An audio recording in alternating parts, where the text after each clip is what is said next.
Perkenalkan, nama saya Alan Kristiameko, NIM 21B10065 dari program studi teknik sipil. Kali ini saya akan mereaction video dari Pak Gregorius. Soal yang pertama, bagaimana manusia menggunakan agama untuk memperbaiki kehidupan spiritualnya? Yang pertama, dengan cara rajin beribadah ke gereja. Ibadah adalah kegiatan ritual yang dilakukan dalam rangka menyembah Tuhan Allah, bersekutu bersama saudara-saudara seiman, melayani Tuhan dan mengucap syukur atas anugerah Tuhan bagi manusia. Lalu yang kedua, baca kitab suci atau Alkitab. Firman Tuhan mampu memberikan sukacita kepada kita bahkan ketika kita merasa kita tidak lagi memiliki harapan. Firman Tuhan juga memberikan kita damai sejahtera ketika kita merasa memiliki begitu banyak masalah. Alkitab berisi berbagai motivasi yang nyata, bukan motivasi kosong belaka. Contohnya, ketika kita merasa patah hati, kita akan menjadi kuat dan segera pulih setelah membaca ayat Alkitab tentang patah hati. Membaca Alkitab juga membantu kita untuk tidak menanggung segala sesuatu sendirian, tetapi belajar menyerahkannya pada Tuhan seperti yang dikatakan dalam ayat Alkitab tentang berserah. Yang ketiga, berdoa. Berdoa adalah cara manusia berkomunikasi dengan Allah yang diimani. Mengenai doa, Yesus Kristus mengajarkan doa Bapa kami yang isinya menyangkut seluruh aspek hidup manusia. Pernahkah kamu merenungkan isi doa Bapa kami?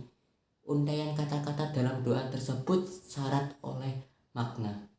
Melalui doa Bapa kami, Yesus mengajarkan orang beriman untuk berkomunikasi dengan Allah dalam kejujuran dan ketulusan hati. Orang percaya berdoa untuk mengucap syukur karena telah dimerdekakan dari dosa. Berdoa juga berarti merendahkan diri di hadapan Allah, sujud menyembah kepadanya. Dalam pengertian yang paling sederhana, berdoa adalah berbicara dengan Tuhan. Doa adalah ekspresi hubungan kita dengan Allah. Doa menggambarkan kebergantungan orang percaya pada Tuhan.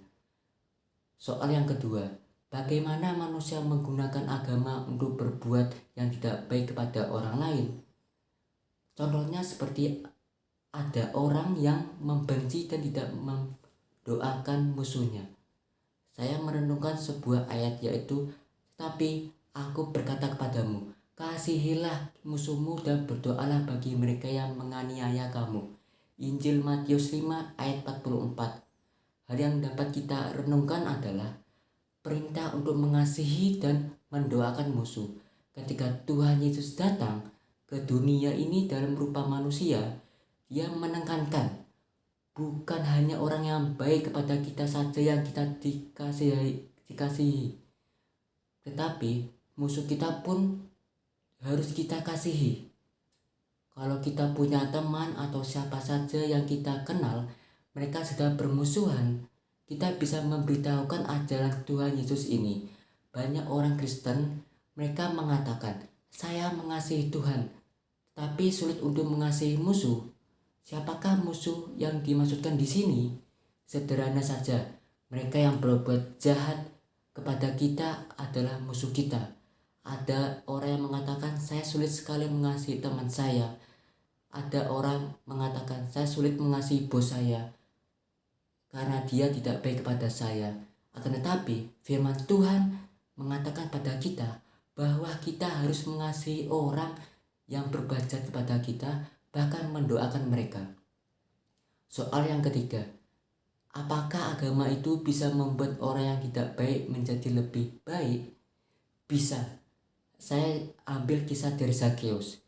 Pertobatan Zakeus yang semula dianggap berdosa karena memiliki pekerjaan pemungut cukai atau selalu dianggap korupsi, kemudian berubah hati dengan keinginannya akan membagikan harta miliknya kepada orang miskin dan membayar 4 kali lipat bila dia telah memungut pajak berlebih dari orang lain. Peristiwa ini ditutup dengan pernyataan Tuhan Yesus bahwa Zakheus dan seisi rumahnya menerima anugerah keselamatan. Bagaimana sikap kita sewaktu menjadi anak Tuhan?